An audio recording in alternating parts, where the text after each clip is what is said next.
What if I told you that there was a culture where sexuality was not something to be ashamed of or afraid of, but something to be honored and enjoyed, where people could love more than one person at a time, and where they have special names for people who had both male and female qualities, where sex was part of their ceremonies and rituals, and where they taught their young people about sex and relationships in a positive and supportive way? That culture existed for many Native American tribes. In this video, we'll reveal some of the secrets about their sexual lives that will amaze you. Let's find out!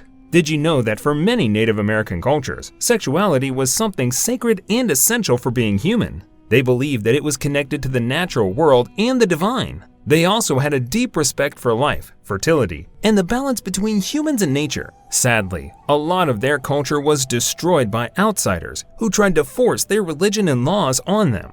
They didn't understand or accept the diversity of gender expression that existed in Native American tribes. There were more than 100 ways of being different in gender, but they were all labeled with the word birdash. That word is not even from their languages, and it didn't capture the uniqueness of each tribe. Nowadays, some people use the words two-spirit or third gender, but those are also not very accurate or authentic. Native American and First Nations peoples had different roles for men and women depending on where they lived and what they needed. Usually, women were in charge of the home, the land, the crops, and the food. Men were more involved in hunting, fishing, fighting, and politics. But that doesn't mean they couldn't do other things too. There were women who were warriors and leaders, and men who cooked and cared for children. Both women and men had a say in how their communities were run.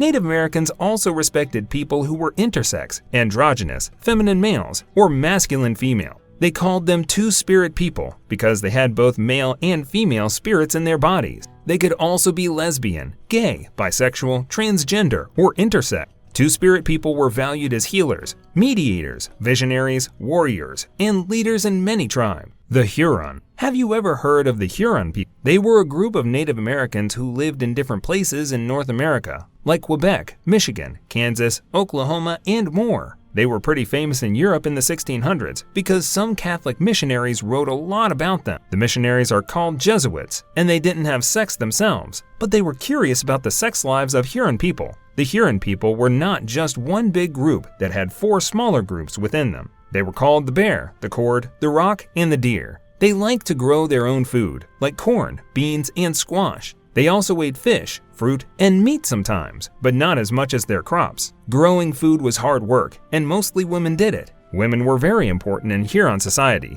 The Huron people had clans, which were like big families.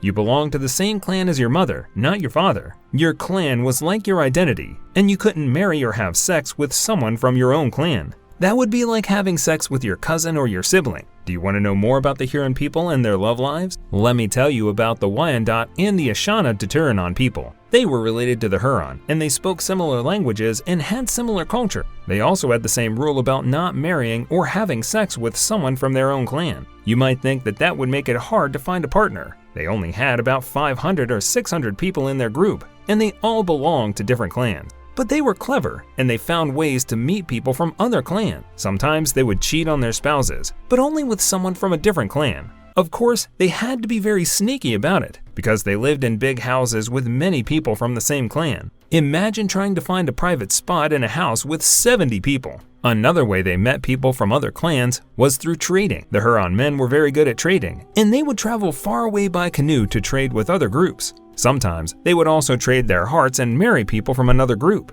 That was good for business because it made them friends with their trading partner. But what about the women? Did they have a say in who they married? Some Europeans who wrote about them didn't think so. They thought the women just did what the men told them to do. But that's not fair because the women had a lot of power and choice in their own society. They probably had more say in their marriages than European women. Native American sexuality. Did you know that Aboriginal women had more power and freedom in their love lives than European women? They could choose who they wanted to marry, and they could also end their marriages if they wanted to. They were not stuck with one partner for life, like European women. The Huron people also had a very different attitude towards sex than the Europeans. They were not ashamed or afraid of sex, but they saw it as something open and fun.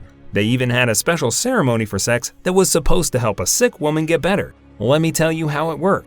One night, all the girls in the town would go to the sick woman's house. They would take turns picking a boy from the town to sleep with them. The boy would get a message from the ceremony leaders, and he would come over right away. Then he would sleep with the girl next to the sick woman's bed. They would go all night long, while the chief sang and shook some shells. The best part was that the girls got to choose who they wanted to sleep with, not the boys. This shows how much the Huron people respected women and their choices. Sex was not just something physical for Native American tribes. It was also something sacred and spiritual. It was a way of connecting with the divine, nature, and the stars.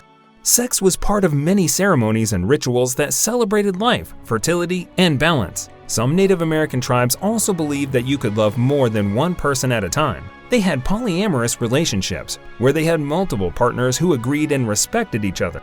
They didn't think that love and connection were limited to a single person. Do you know how Native American cultures view sexuality? They were much more open-minded and accepting than the Europeans who came to their lands. They didn't judge people based on who they loved or how they identified. They respected people who had both male and female qualities, and they called them two-spirit people. They had special roles in their societies, like healers, teachers, artists, and leaders. Native American cultures also taught their young people about sex and relationships in a very positive and supportive way. They didn't hide or shame sex, but they explained it as a natural and sacred part of life. They taught them how to be respectful, responsible, and balanced in their sexual choices. They also taught them how to connect with the spiritual and natural forces that influence their lives. Sex was not just something private in Native American culture. It was also anything that involved the whole community. They had different rituals and ceremonies that celebrated sex and sexuality. Some of them were for making sure that tribes had enough food, children, and health.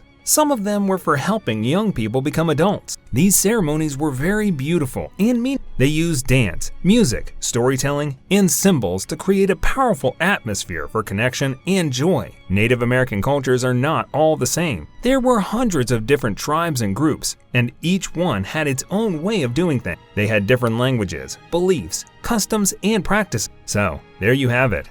Some of the secrets about the sexual lives of Native Americans that you may not have known before. What did you find most surprising or fascinating about the sexual lives of Native Americans? Let us know in the comments below. We hope you enjoyed this video and learned something new and interesting. If you did, please give it a thumbs up and subscribe to our channel for more videos. Thank you for watching. See you next time.